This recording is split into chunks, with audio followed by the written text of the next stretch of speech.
Alors, concernant le compte rendu de TP du dosage conductimétrique du desktop pour la soude. Alors, comme habituellement, on nous demande de proposer un protocole de dilution. Donc, on dispose d'une solution mère de desktop. Elle a déjà été diluée au 10e par rapport au déboucheur commercial, vu que c'est très concentré et potentiellement dangereux parce que c'est corrosif. Elle a déjà été diluée. Et on nous dit qu'on souhaite obtenir une solution phi qui va être diluée encore une fois. Un facteur de dilution de 5, elle est diluée au 5e par rapport à la solution qui est fournie. Donc on nous demande de proposer un protocole pour réaliser la dilution de cette solution à l'aide du matériel. Donc déjà on rappelle qu'il faut d'abord faire un calcul pour savoir quel volume de solution mère on va prélever pour préparer la solution phi. Je rappelle que lors d'une dilution, la conservation de la quantité de matière de soluté prélevée, ça veut dire que la concentration de la solution mère multipliée par le volume de solution mère que je vais prélever va être égale à la concentration de la solution phi multipliée par le volume de la solution phi. Alors si j'utilise les notations ici du TP, donc il s'appelle S0 la solution de desktop qui m'est fournie depuis le 10e, donc ça c'est la solution mère, donc c'est C0 ici, pas C mère qu'il aurait fallu utiliser, multiplié par, je vais appeler VM le volume de solution mère que je vais prélever. Ensuite la concentration de la solution phi, je ne la connais pas. Et le volume de solution phi, je sais que c'est 50 ml. Ce que je cherche, c'est le volume de solution mère à prélever. Donc je vais l'isoler. Volume de solution mère à prélever, ça va être C phi sur C0. Je suis embêtée pour l'instant parce que je ne les connais pas. Multiplié par 50 fois 10 moins 3. J'ai l'impression que je ne peux pas faire le calcul, mais je sais que je dois diluer au 1/5e. Donc ça veut dire que C phi sur C0 ou 1/5e. C phi est forcément plus petite que C0. Donc c'est bien 1/5e. Donc ça va me faire 1/5e de 50 ml. Donc ça va me faire 10 ml. 10 moins 3 ml. Donc là il faut faire le protocole de dilution habituel. Donc j'ai mis la référence dans le polycom, voilà ici, pour savoir comment faire pour réaliser la dilution. À savoir que le jour du TP du bac ci, TP du bac, TP de CE il y a au mois de juin, il faut quand même mettre au minimum la liste de matériel. Donc le matériel qui va être utilisé, je vais avoir besoin d'un bécher dans lequel je vais mettre la solution mère. Je vais prélever cette solution mère à l'aide d'une pipette jaugée de 10 ml qui aura au préalable été conditionné avec de la solution mère. Les prélèvements de 10 ml de solution mère, je vais les mettre dans une fiole jaugée.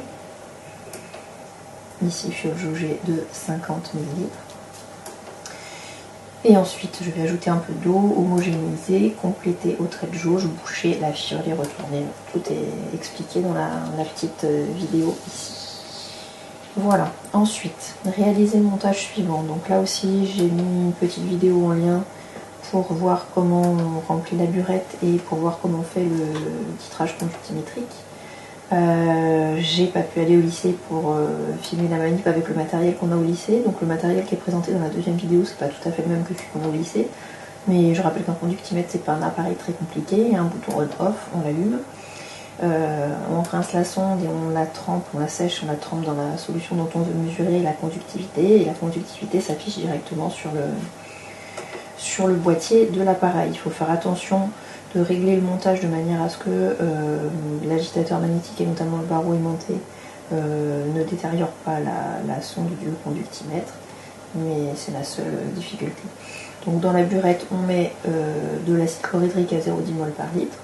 Dans le bécher, attention, on ne place que 20 ml de la solution S1, donc solution phi, qu'on vient de préparer. On ne met pas la totalité des 50 ml qu'on a préparé.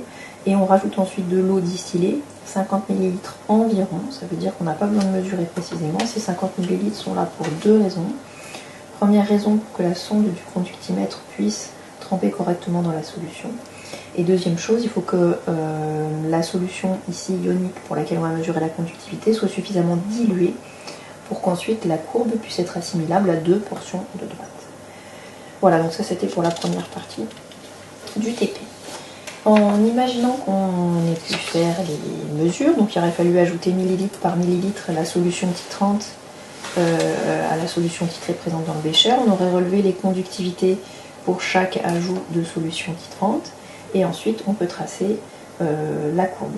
Donc pour tracer la courbe, j'ai remis le lien vers le petit tuto pour pouvoir tracer la courbe sur Regressi.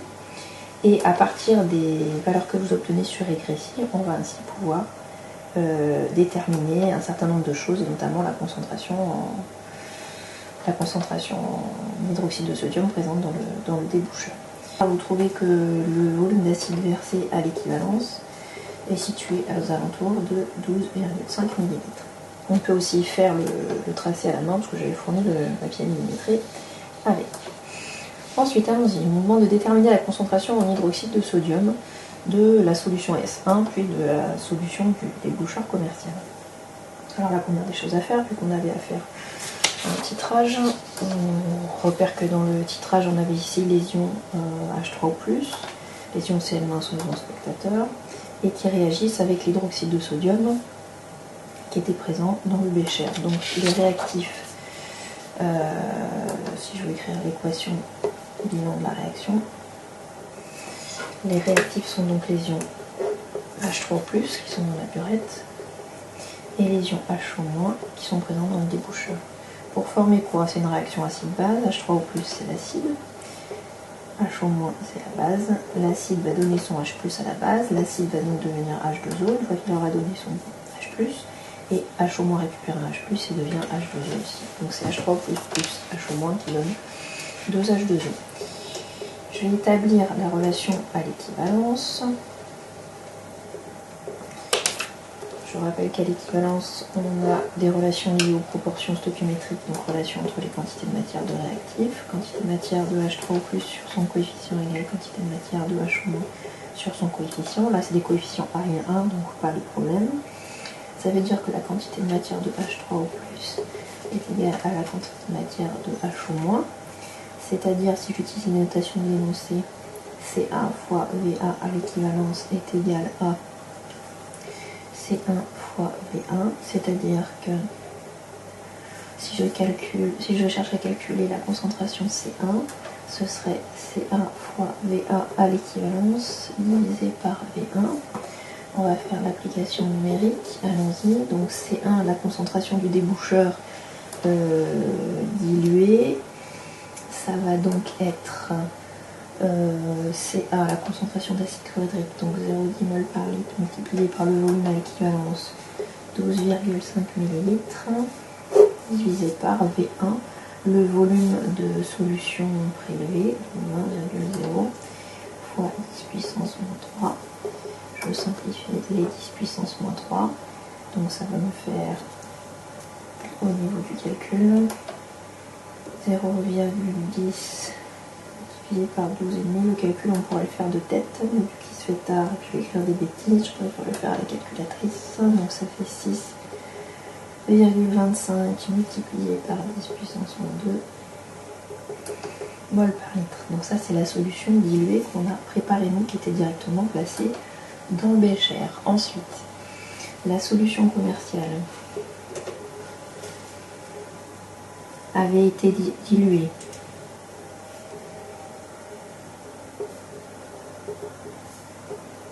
d'un facteur 10, un dixième, donc diluée 10 fois, puis 5 fois, ça c'est notre dilution à nous. Donc, en tout, elle a été diluée 50 fois. Ça veut dire que la concentration de la solution commerciale, c'est 50 fois C1. Donc je remultiplie, multiplié par 50, et ça me fait 3, alors on peut dire 3,13, vu la précision qu'on aurait sur les volumes, on pourrait presque arrondir à 3,1, mais on va laisser comme ça 3,13 mol par litre. Donc la solution de déboucheur est une solution relativement concentrée, hein. C'est pour ça que c'est aussi dangereux. Donc ça c'est pour la concentration de la solution commerciale de déboucheur. Alors pour la dernière partie, il faut comparer le résultat obtenu pour la concentration d'hydroxyde de sodium du desktop à ce qui était proposé dans les documents. Donc concernant les documents à notre disposition, on a un certain nombre d'informations. On a tout d'abord la densité de la solution et la teneur en masse en hydroxyde de sodium qui est notée ici et ici.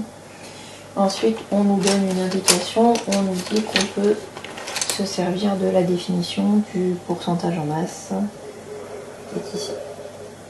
Donc on va partir de ça pour pouvoir effectuer les calculs et comparer à la valeur donnée par le fabricant. Alors allons-y, on nous dit que la définition du pourcentage en masse c'est 100 fois 1%. La masse de soluté, donc là pour nous soluté c'est l'hydroxyde de sodium sur la masse de la solution. Alors on va servir de la valeur de la densité. On me dit que la densité du desktop c'est de 1,12. La densité c'est la masse volumique de la solution sur la masse volumique de l'eau.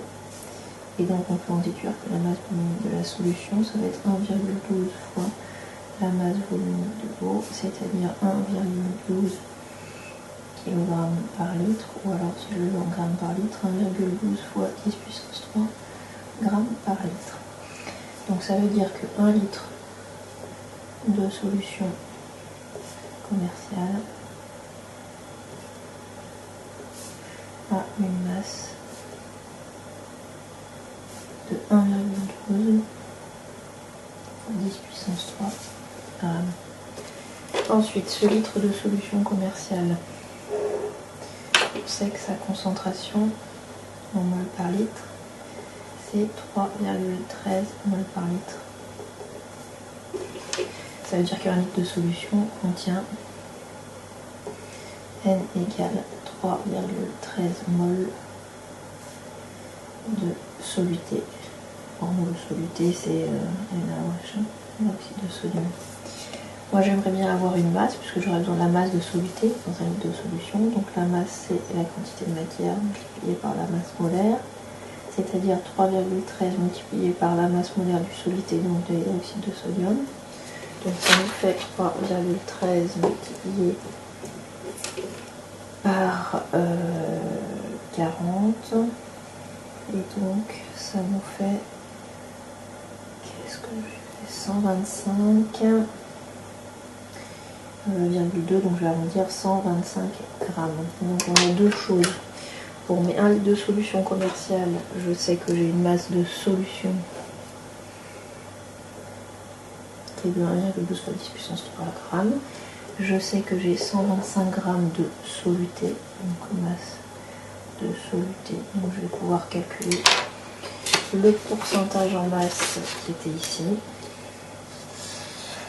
Donc je vais utiliser la relation avec les valeurs numériques que j'ai obtenues. Donc P égale 100 fois masse de soluté 125 divisé par masse de solution 1,12 fois 10 puissance 3. Donc on fait l'application numérique. 100 fois 125 divisé par 1,12. Donc je trouve à peu près 11%.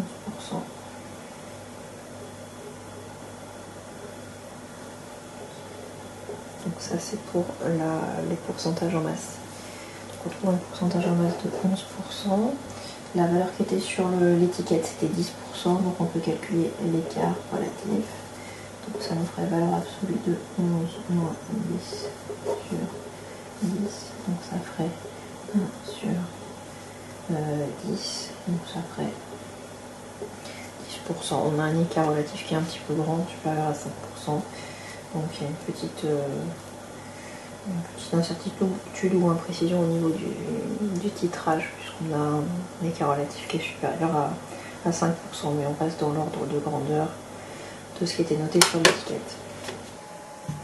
Alors, en ce qui concerne l'interprétation de la courbe obtenue, on nous demande d'expliquer l'allure générale du graphe, expliquer pourquoi on a une pente qui est différente avant et après l'équivalence, et pourquoi on obtient deux segments de pente distincts. Et on demande de justifier soigneusement. Alors pour ça, on va regarder qui se passe au départ, avant le premier ajout de solution titrante dans la solution titrée. Donc, au début du titrage,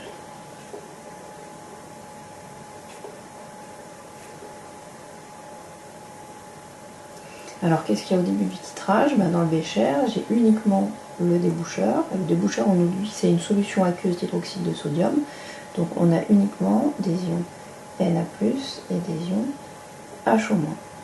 Si je m'intéresse à la conductivité, je rappelle la loi de Coyle-Rouge, qui dit que la conductivité, c'est la somme des lambda I fois la concentration en ions de la solution. Donc là, dans la solution au départ, j'ai uniquement des ions sodium Na+, et des ions hydroxyde HO-. Donc la conductivité initiale devrait être égale au lambda de Na+, fois la concentration en Na+, plus le lambda de HO- fois la concentration en HO-. Ça, c'est pour la conductivité initiale, qui est donc non nulle. Donc ça, c'est au début du titrage. Ensuite, avant l'équivalence.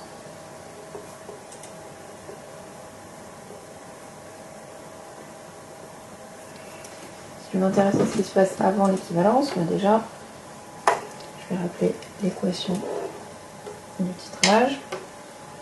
L'équation du titrage, c'est H3 plus HO- qui va donner H2O. Avant l'équivalence, vu que dans la burette on a les ions H3O+, c'est eux qui vont être le réactif limitant. Et donc avant l'équivalence, il n'y aura pas présence d'ions H3O+, dans le bécher, puisqu'à chaque fois qu'on va verser des ions H3O+, ils vont réagir avec les ions HO-. Donc avant l'équivalence, la conductivité de la solution sera donc, on a toujours les ions Na+, qui étaient initialement présents dans la solution de déboucheur. Donc dans la conductivité, ils interviennent toujours. Plus la conductivité molaire ionique des ions HO- multipliée par la concentration en ions HO-. Les ions HO- sont consommés au fur et à mesure que la solution titrante est ajoutée, et ils sont toujours présents puisque je suis avant l'équivalence. Il y a toujours présence d'ions HO- dans le bécher.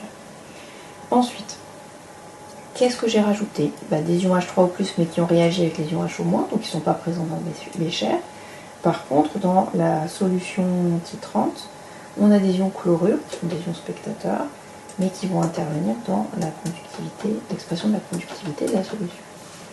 Alors si je compare par rapport à ce qu'on avait au début du titrage. Au début du titrage, on avait des ions Na+, et des ions HO-. Au niveau des ions Na+, il y en a la même quantité qu'initialement, puisqu'ils n'ont pas été consommés. Vu qu'on a ajouté une grande quantité d'eau au départ, le petit ajout de quelques millilitres de solution titrante ne va pas modifier la concentration globale des ions Na+. Le terme ici qui intervient dans la conductivité et qui est lié à la présence d'ions Na+, est le même qu'initialement. Ensuite, le terme qui correspond à la présence des ions HO- dans la solution lors du titrage. On a vu que les ions HO- étaient consommés par les ions H3O+, donc la concentration globale d'ions HO- au cours du dosage avant l'équivalence va diminuer, donc ce terme-là va être plus petit que ce terme-là. Donc globalement, on pourrait penser que la conductivité va diminuer sur la première partie du dosage par titrage. Par contre, on se rend compte qu'au fur et à mesure d'ajout de solutions titrantes, on rajoute des ions chlorures. Et donc il y a un terme supplémentaire qui intervient, qui est le terme qui fait apparaître la concentration en ions chlorures et la conductivité molaire ionique des ions chlorures. Grosso modo, pour résumer, à chaque fois que j'ajoute un H3O+, j'ai un HO- qui est consommé. Donc la concentration en ions HO- va dépendre de la quantité d'ions H3O+, que j'ai rajouté. Mais à chaque fois que j'ajoute un H3O+, j'ajoute aussi, même si c'est un ion spectateur, un Cl-. Donc globalement, à chaque fois que j'ajoute un Cl-, j'ai un HO- qui va disparaître. Donc tout se passe comme si les ions, au niveau de la conductivité bien sûr, les ions HO- étaient remplacés par des ions Cl-. Et donc la baisse de concentration des ions HO- ici est compensée par l'augmentation des ions Cl- ici. Donc si je veux comparer la contribution de ce terme-là et de ce terme-là dans la conductivité globale de la solution, il faut que je compare non pas les concentrations, puisqu'elles vont varier dans les mêmes proportions, celle-ci va diminuer et en même temps celle-ci va augmenter de la même valeur, il faut que je compare les conductivités molaires ioniques des ions H- et des ions Cl-. Alors je regarde par rapport aux données qui me sont fournies, voilà, la conductivité molaire ionique des ions chlorure, c'est 7,63 millisiemens mètre carré mol moins 1. La la conductivité molaire ionique des ions HO- hydroxyde est de 19,9 millisiemens mètre carré mol moins 1. Et donc je vois que la diminution du terme correspondant à la présence des ions HO- va être plus importante que l'augmentation ici de la conductivité liée au terme qui correspond à la présence d'ions chlorure, puisque les chlorures ont une conductivité molaire ionique plus petite que les ions hydroxydes. Donc globalement, je devrais observer, vu que la conductivité molaire ionique de HO- est supérieure à la conductivité molaire ionique de Cl-, je devrais observer une diminution.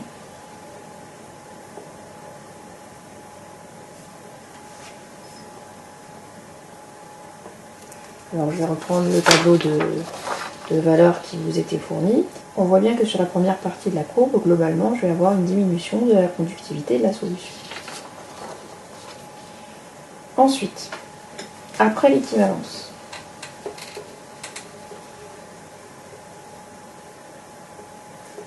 alors après l'équivalence, cette fois-ci,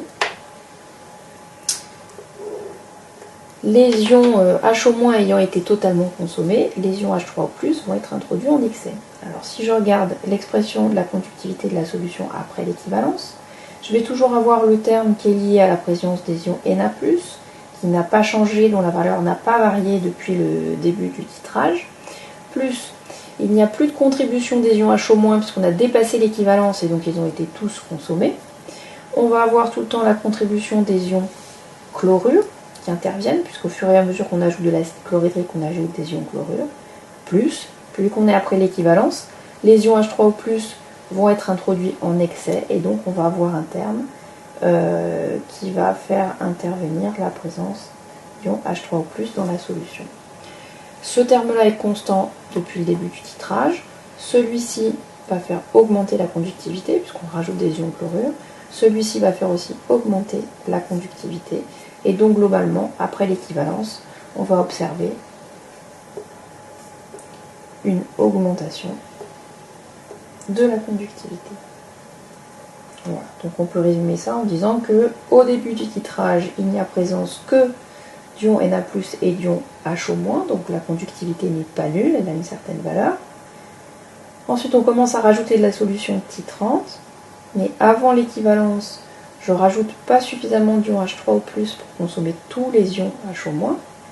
Globalement, vu qu'il y a une réaction entre les ions H3O+, et les ions HO-, tout se passe comme si avant l'équivalence, entre guillemets, je remplaçais au niveau de la conductivité un ion HO- par un ion Cl-. Comme la conductivité molaire ionique des ions Cl- est inférieure à la conductivité molaire ionique des ions OH-, je vais globalement avoir une diminution de la conductivité sur la première partie du titrage. Ensuite, on arrive à l'équivalence. Tous les ions HO- ont été consommés. On arrive à un minimum de conductivité. Il reste peu d'ions en solution. Après l'équivalence, je continue de rajouter des ions H3O+, et des ions Cl- qui sont contenus dans l'acide chlorhydrique.